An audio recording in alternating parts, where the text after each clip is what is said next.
नमस्कार दोस्तों, स्वागत है आप सभी का देश के सबसे तेज न्यूज चैनल पर। तो चलिए दोस्तों, नजर डालते हैं आज देश भर के मुख्य समाचार यानी टुडे ब्रेकिंग न्यूज के साथ साथ पूरे देश की तमाम बड़ी खबरों पर बस कुछ ही मिनट में।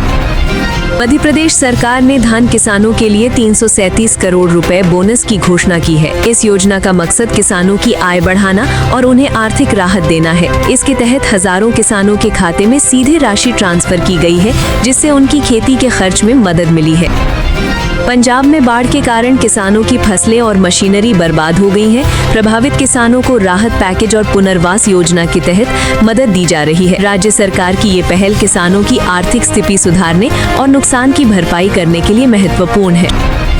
केंद्र सरकार ने कृषि उपकरणों पर जीएसटी कम कर दिया है। इस कदम से किसानों का उत्पादन खर्च कम होगा और मुनाफा बढ़ेगा। नई दरें आधुनिक कृषि उपकरणों की खरीद को भी आसान और सस्ता बनाती हैं। कर्नाटक में बायोफ्यूल को बढ़ावा देने के लिए किसानों को प्रोत्साहन दिया जा रहा है। इससे ऊर्जा उत्पादन बढ़ेगा और किसानों की आय में सुधार होगा। सरकार की योजना ग्रामीण विकास और पर्यावरण दोनों पर ध्यान देती है। पंजाब कृषि विश्वविद्यालय ने नई गेहूं की किस्म PBW 826 विकसित की है। ये किस्म ज्यादा उपज देती है और रोगों के प्रति ज्यादा मजबूत है।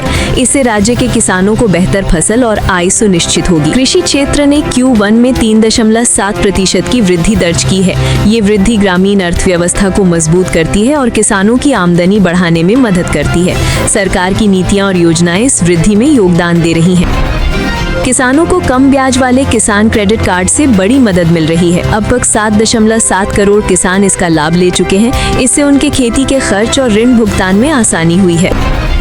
ओडिशा के 25,000 प्रॉन किसान अमेरिकी टैरिफ बढ़ने से प्रभावित हुए हैं। इससे उनकी बिक्री और आय पर असर पड़ा है। सरकार ने राहत और समर्थन उपायों की योजना बनाकर किसानों की मदद की है। उत्तर प्रदेश की जीरो पॉवर्टी कैंपेन ने लाखों गरीब परिवारों को कल्याण योजनाओं से जोड़ा है। इसका उद्देश्य गरीबी कम करना और प्रत्येक परिवार तक सामाजिक सुरक्षा योजनाएं पहुंचाना है। उत्तर प्रदेश का मिशन शक्ति 5.0 महिलाओं की सुरक्षा और सशक्तिकरण पर केंद्रित है। ये योजना महिला शिक्षा, स्वास्थ्य और रोजगार बढ़ाने के लिए कई कदम उठाती है। इससे ग्रामीण और शहरी महिलाओं की स्थिति में सुधार हुआ है। हरियाणा में लाडो लक्ष्मी योजना के तहत 22 लाख महिलाओं को 2100 रुपए प्रति माह आर्थिक सहायता दी जाएगी। ये राशि महिलाओं को आत्मनिर्भर बनाने और उनके परिवार के विकास में मदद करेगी। योजना में महिलाओं के वित्तीय सशक्तिकरण पर विशेष ध्यान दिया गया है। बिहार सरकार ने महिला रोजगार योजना के तहत 50 लाख महिलाओं को 5,000 करोड़ हस्तांतरित करने की घोषणा की है। योजना का उद्देश्य ग्रामीण और शहरी महिलाओं को स्वरोजगार और वित्तीय सुरक्षा देना है। इससे महिलाएं अपने परिवार के लिए स्थिर आय सुनिश्चित कर पाएंगी। तेलंगाना सरकार ने महिलाओं के लिए ब्याज रहित ऋण योजना वड्डी लेनी ऋणालु पुनर्जीवित की है। इस योजना से महिलाएं अपने व्यवसाय और कृषि कार्यों को बढ़ावा दे सकती हैं। ये कदम ग्रामीण महिलाओं के आर्थिक सशक्तिकरण के लिए महत्वपूर्ण है। सशक्त नारी सशक्त परिवार अभियान से ग्रामीण महिलाओं और बच्चों की स्वास्थ्य स्थिति में सुधार हुआ है। ये अभियान पोषण, टीकाकरण और स्वास्थ्य जानकारी पर जोर देता है। ग्रामीण परिवारों की जीवन गुणवत्ता में सुधार के लिए ये योजना अहम है। तेलंगाना में महिला भवन, नए राशन कार्ड और मुफ्त बिजली जैसी योजनाओं से महिलाओं का सशक्तिकरण किया जा रहा है। इससे महिलाओं की शिक्षा, रोजगार और स्वास्थ्य पर सकारात्मक प्रभाव पड़ा है। योजनाओं के जरिए आर्थिक स्वतंत्रता बढ़ रही है। कर्नाटक की गारंटी स्कीम्स ने ग्रामीण महिलाओं को आर्थिक रूप से मजबूत बनाया है। इन योजनाओं के तहत महिलाएं स्वरोजगार और कृषि गतिविधियों में अधिक सक्रिय हो रही हैं। ये ग्रामीण समुदाय में महिलाओं की भागीदारी बढ़ाने में मदद करता है। ग्रामीण महिलाओं में कृषि श्रम भागीदारी अब 76% तक पहुंच चुकी है।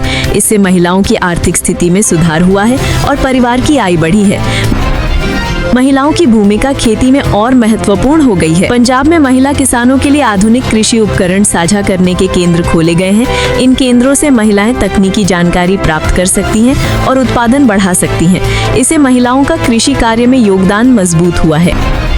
आगरा में मिशन शक्ति रैली के जरिए महिलाओं को उनके कल्याण और सुरक्षा योजनाओं की जानकारी दी गई है। इस पहल से महिलाओं में जागरूकता बढ़ी और सरकारी योजनाओं का लाभ लेने की क्षमता भी बढ़ी। चंडीगढ़ में 11 सामाजिक कल्याण योजनाओं का डिजिटल प्लेटफॉर्म लॉन्च किया गया है। इससे वंचित वर्गों तक सेवाएं आसानी से पहुंच रही हैं। डिजिटल माध्यम से पारदर्शिता और योजना लाभार्थियों की पहुंच में सुधार हुआ है। झारखंड में सशक्त परिवार स्वास्थ्य अभियान के तहत ग्रामीण परिवारों को स्वास्थ्य सुविधाएं प्रदान की गई हैं। इससे बच्चों और महिलाओं की स्वास्थ्य स्थिति में सुधार हुआ है।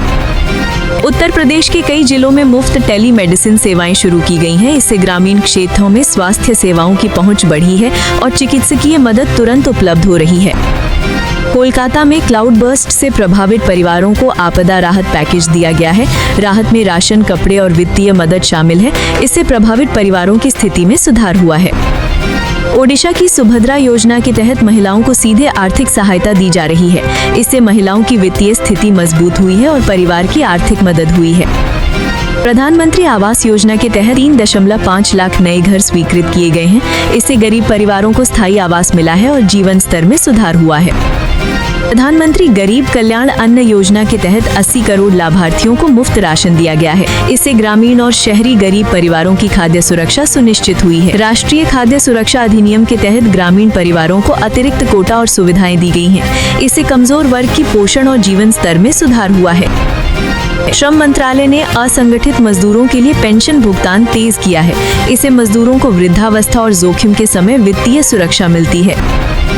ग्रामीण स्कूलों में मुफ्त डिजिटल लैब स्थापित की जा रही हैं। इससे बच्चों की शिक्षा में सुधार हुआ है और तकनीकी कौशल बढ़ा है।